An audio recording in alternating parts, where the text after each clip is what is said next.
Ela era uma garota de aparência impressionante, ainda que de alguma maneira conservasse uma qualidade de inocência.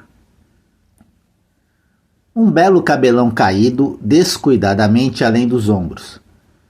Ela tinha os olhos lindos, um corpo pequeno, mas bem torneado, os movimentos delicados e um riso fácil, tímido. Essa garota, hoje vamos chamá-la de Jane Robertson, que não é o seu nome real, está tentando reunir uma vida que estava em ruínas. Ela não era modelo, não era cantora, não era atriz, apenas uma garota um pouco risonha, que não fumava, não bebia. Se ela tinha um vício, era um que ela compartilhava com milhões de mulheres, uma obsessão total por Elvis Presley. Na maioria das ocasiões em que Elvis tocou no Sahara Club Cassino em Lake Tahoe, Jane e sua mãe compareciam para ver o show. Uma noite, na primavera de 1971, a sua fidelidade como fã de Elvis valeu a pena e foi além de seus sonhos mais distantes. Ela foi selecionada da audiência de Elvis para ser sua companheira. Tão simples e assombrosamente incrível como isso. Foi no último número de Elvis. Ele parecia incrível naquela noite.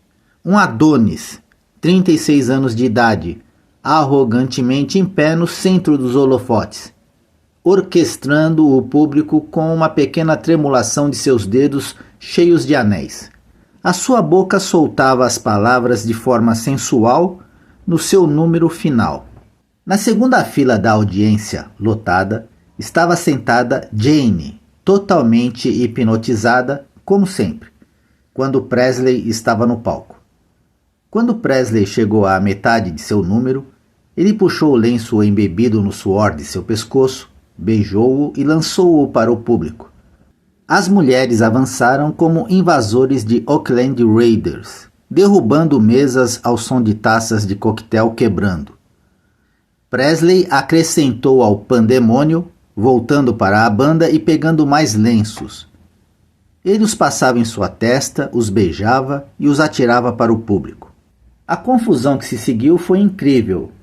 Como as mulheres de meia-idade travaram batalhas de guerra de cabo de aço pelos lenços com o suor do homem sobre eles.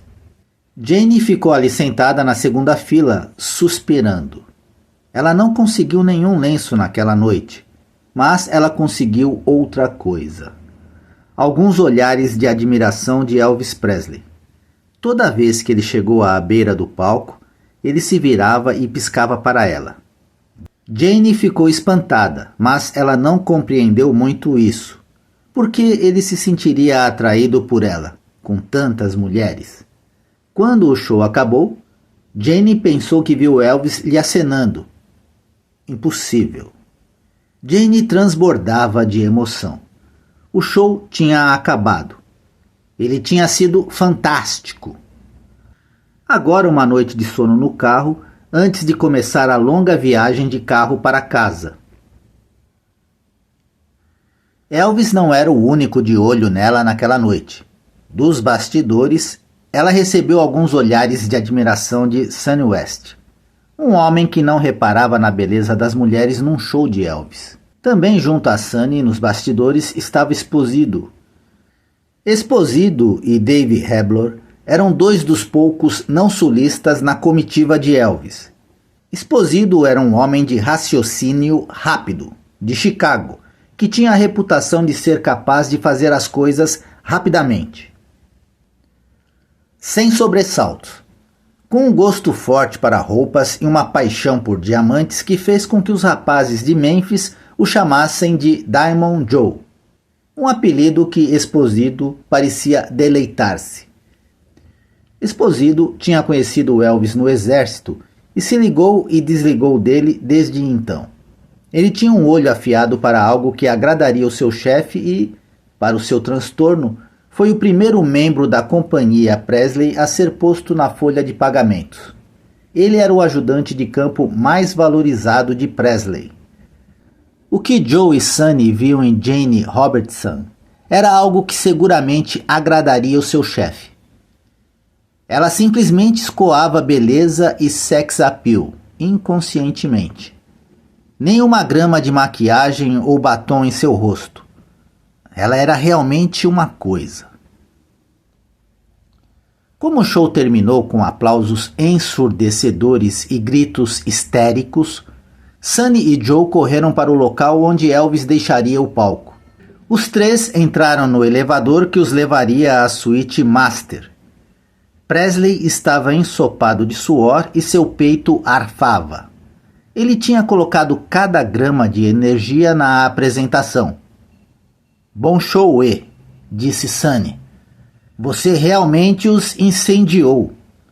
Elvis acenou com a cabeça agradecendo, mas sua mente estava em outro lugar. Maldição, cara! Você viu que garota sentada lá na audiência? Diabos de mulher bonita, quem é ela? Ela estava linda. Sunny e Joe não estavam surpresos que ele a tenha visto. Normalmente, é quase impossível ver o público do palco iluminado, mas quando Elvis foi até a borda para jogar suas encharpes, ele foi capaz de ver as 3 primeiras fileiras. Sim, disse Sunny com um grande sorriso, enquanto ajudava seu patrão a tirar o macacão branco vislumbrante. Sei sobre quem você está falando. Verdadeiramente sexy. Sunny não precisou de nenhum comando. Ele arremessou-se para cima enquanto a multidão que jantava ainda se recuperava de sua histeria e mirou em Jane Robertson. Oi, querida, Sunny disse. Você quer conhecer Elvis? Eu sou Sunny West e ficaria feliz em apresentá-lo. A resposta era a de se esperar. Ah, tá brincando, replicou Jane, bastante familiarizada pelos truques usados por homens. Você está de caô comigo. Sunny abriu um sorriso encantador. Não, querida. Aqui está minha identificação. Eu trabalho para o Sr. Presley e ficaria muito satisfeito em apresentá-lo. Vamos lá, ele está lá em cima no quarto dele. Eu a levarei direto a ele. Elvis estava na sala interna vestindo-se. Assim Sunny apresentou-a aos outros ao redor. Ela conversava com Sunny e Joe sobre o quanto tinha gostado do show. Ela lhes disse que era fã de Elvis desde o primeiro momento que foi capaz de ouvir sua música. Ela riu e riu timidamente. Então Elvis materializou-se através da outra sala e Sunny pensou que Jane ia desmaiar. Ela tinha esta grande gargalhada, uma personalidade tímida. Cara, ela era demais. Quando Elvis conhece uma garota nova, ele raramente muda o perfil. Ele avança muito tranquilo, muito atento, muito atencioso. Ele se transforma em um verdadeiro garoto do campo. E as meninas caem como carvalhos cortados ao solo. Mesmo se Elvis não fosse quem é, digo-o, é o mesmo velho motorista de caminhão, diz Sunny. Quando ele joga aquele charme caipira, ele poderia conquistar a rainha da Inglaterra. Não surpreendentemente, Jane ficou na suíte de Elvis naquela noite. Sua mãe faria a viagem para casa sozinha. Elvis realmente ficou com ela, diz Sunny. Ele a viu muito durante aquela temporada. Ele lhe comprou algumas roupas e outras coisas. Não que ela quisesse, ela só queria estar perto de Elvis. Mas, dentro de pouco tempo, Jane começou a mudar. Elvis começou a dar-lhe pílulas aqui e ali para lhe levantar, mas não que ela precisasse. Mas acho que ela não queria parecer caipira ou quadrada. Ela tomava coisas com Elvis. E eu sei que ela nunca tinha tomado nada antes, diz Sunny. A noite que Sunny gostaria de esquecer. Elvis, Sunny e Charlie Rad levaram Jane em uma viagem para a casa de Elvis em Chino Canyon Road, Palm Springs. Quando eles chegaram, Elvis se sentia fora de si. Ele tinha tomado a sua dose habitual de pílulas durante o dia, mas como chegou perto da hora de deitar, cerca de 3 da madrugada, Elvis sacou um frasco de Hycodan, normalmente prescrito por médicos para casos severos de tosse e congestão. Hycodan em grandes quantidades é um narcótico perigoso. Elvis perderia a cabeça sobre o efeito desse material, lembra Sunny. Eu já provei Yak, riso delirante. Naquela noite, Jane tomou uma dose, mais risos. Rumo às 4 horas da madrugada, os dois cochilavam. Davam risadinhas, tropeçavam e pronunciavam palavras indistintas em uníssono feliz. Então eles foram para a cama. A ingestão de Hycodan continuou. Os dois podiam ser ouvidos rindo e rindo dentro do quarto principal. No dia seguinte, Sunny tinha planejado persuadir Elvis a tomar um pouco de sol. Ele estava com um branco horrível, por isso queria que ele se bronzeasse para ter uma aparência mais saudável.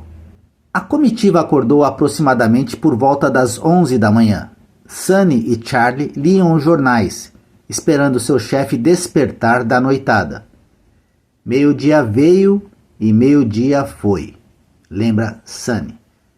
Normalmente alguém teria tomado o café da manhã, mas neste dia eles não fizeram. E já estava chegando perto de 1 hora. Casualmente perguntei se alguém tinha checado Elvis. O caso é que o medo dele tomar uma overdose nunca fica longe de nossas mentes, embora ele seja muito cuidadoso quando se trata de aferir drogas. Ele conhece melhor aquelas drogas do que um médico. Mas, nesta manhã, porém, ele errou no cálculo. Sunny vagueou em volta do quarto master para verificar. Ele atravessou a primeira porta e depois empurrou a segunda porta, que se abria para a suíte de Presley. Tá tudo em cima aí, chefe? O que você quer para o café da manhã? Ninguém respondeu. Silêncio. Ei, Elvis, chefe, você está aí? Nenhuma resposta. O coração de Sunny disparou. Jesus. Ele abriu a porta e Elvis estava deitado sobre a cama, de lado. Dentro do quarto, a temperatura estava muito baixa, estava congelante. Ele manteria aquela temperatura tão baixa que você mal poderia suportar, disse Sunny. Corri até Elvis. Chefe, chefe, chefe, chefe, chefe, chefe, vamos, acorde, chefe, chefe. Sunny gritava. Ele lembra que Elvis fazia respirações longas, profundas, com intervalos de cerca de 5 segundos. Sunny rastejou através da cama onde Jane estava deitada nua sob os lençóis. Jane, Jane, querida, vamos, levante-se. Vamos, Jane. Sunny nunca esquecerá o que sentiu. Oh, cara, era isso. Toda a viagem tinha acabado. Eu tinha certeza que ambos estavam vendidos. Abri os olhos de Jane. Eles estavam vidrados como mármores. E ali estava uma respiração terrível. Ela não estava respirando corretamente. Era como um longo gemido, estrangulado, meio respiração. Então abri as suas pálpebras novamente e estavam brancas. Estapeei seu rosto algumas vezes, mas nenhuma reação. Cristo, eu fiquei assustado. Eu gritei para Charlie Rod.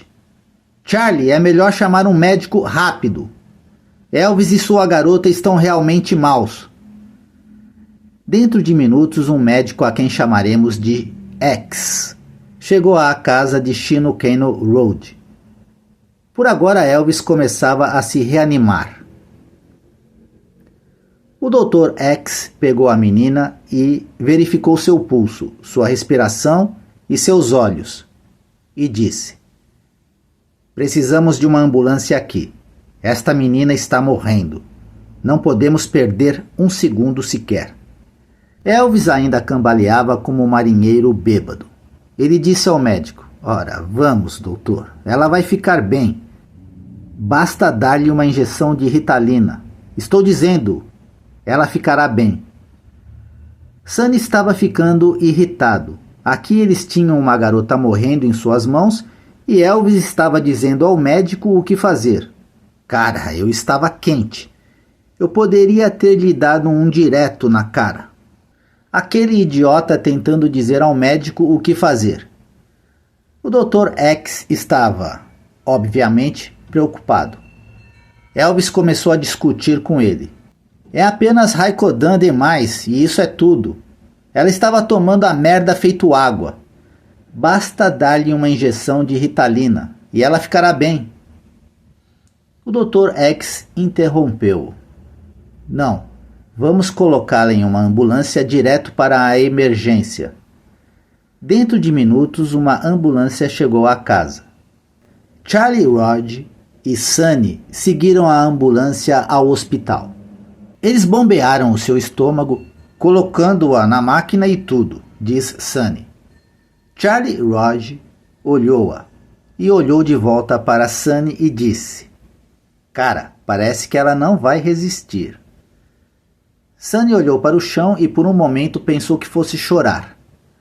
O Dr. X deparou-os. Esta menina está mal. Serei honesto. Eu não posso prometer nada. Por que não voltam para casa? Eu ligarei se houver qualquer alteração. Sunny e Charlie voltaram para casa em silêncio. Elvis começava a recobrar-se. Ele havia tomado alguns Ritalin. Alguma mudança? Disse ele em um semitom monótono. Não, disse Sunny sobriamente. Charlie interrompeu.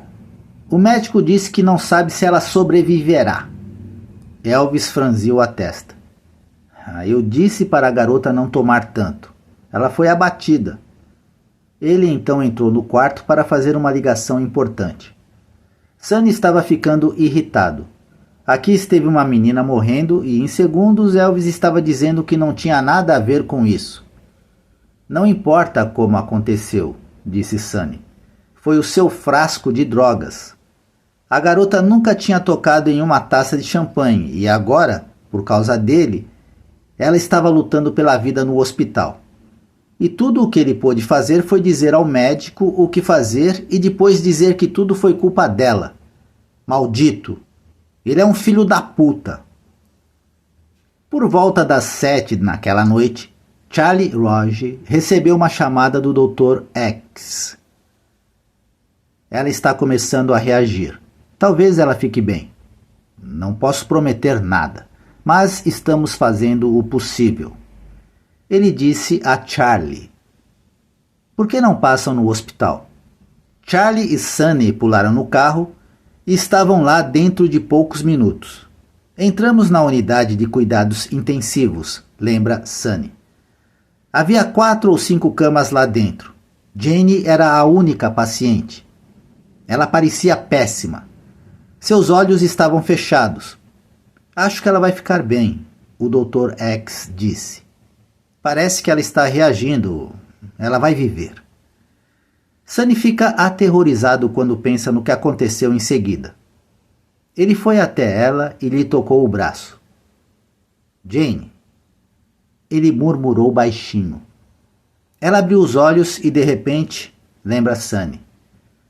Ela saltou daquela cama como um animal selvagem. Ela estava silvando como um leão da montanha, rosnando como uma fera. Assim. Uau, eu fiquei assustado. Sunny lançou um olhar preocupado ao Dr. X, que explicou. Ela não sabe onde está. Mas será que ela está bem? Sunny perguntou. Será que ela vai ficar bem? Bem, disse o médico. Nós não sabemos como ela foi afetada por isso. Não sabemos quanto tempo ficou sem oxigênio. Podemos apenas fazer o nosso melhor e esperar. Jesus, pensou Sunny. Se esta menina se transformar num vegetal somente por algumas loucuras em Chino Canyon... Quando Sunny e Charlie deixaram o hospital, Sunny lembra que Jane ainda estava tendo dificuldades para respirar. Ela precisava de oxigênio. Elvis estava sentado na sala de estar da casa de Chino Canyon. Ela vai ficar bem, eu acho, disse Sunny de mau humor. Mas ela nunca mais será a mesma. Ela estava silvando para mim como um gato maldito. Ela não me reconheceu. Elvis estava novamente na sua própria viagem.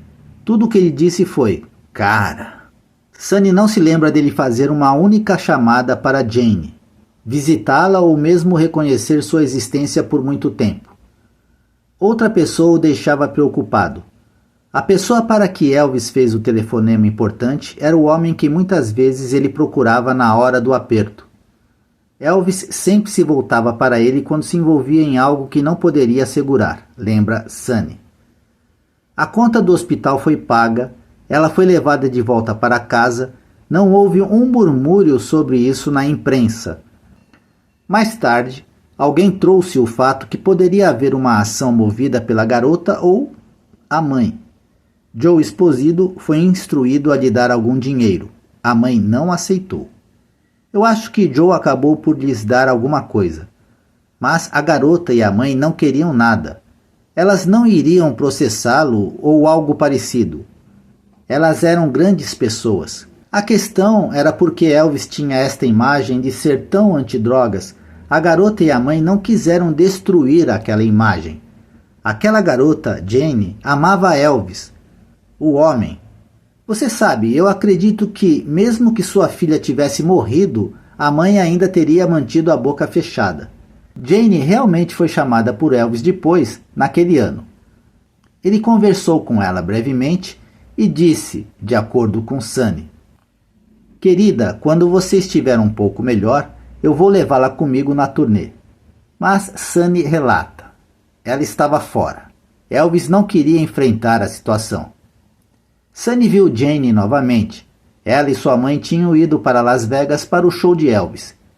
Se reuniu com sua mãe também. Elas dormiam no carro porque não podiam pagar por um quarto de hotel. Joe Esposito descobriu sobre isso. Pegou-as e hospedou-as em um quarto no Hilton. Quando lhe falei, ela tinha lágrimas nos olhos. Sunny, você sabe que eu não o culpo. Ele não fez nada. Foi tudo culpa minha. Ela assumiu a culpa pela coisa toda. Ele realmente a fez tomar. Ele era o rei. Qualquer um faria qualquer coisa para agradá-lo. Então Sunny ficou triste. Cara, estava tudo acabado para aquela garota. Seu rosto nunca mais se iluminou. Tudo o que aconteceu lá atrás, quando ela teve uma overdose, tinha afetado sua personalidade. Ela era uma pessoa diferente. Não havia mais aquela risadinha tímida, aquele riso fácil. Ela parecia compenetrada, quieta e introvertida. Eu não sou médico, mas aquela experiência virou-a do avesso. E ainda tudo que ela podia falar era sobre Elvis. Havia um amor genuíno ali. Nunca ouvi Elvis falar sobre ela novamente. Em 1971, Elvis era um homem mudado. Ele não era mais o garoto tímido e amante da diversão de Memphis. Não, ele apenas pensava em si e transformou-se nesse maldito viciado. Era como uma farmácia ambulante.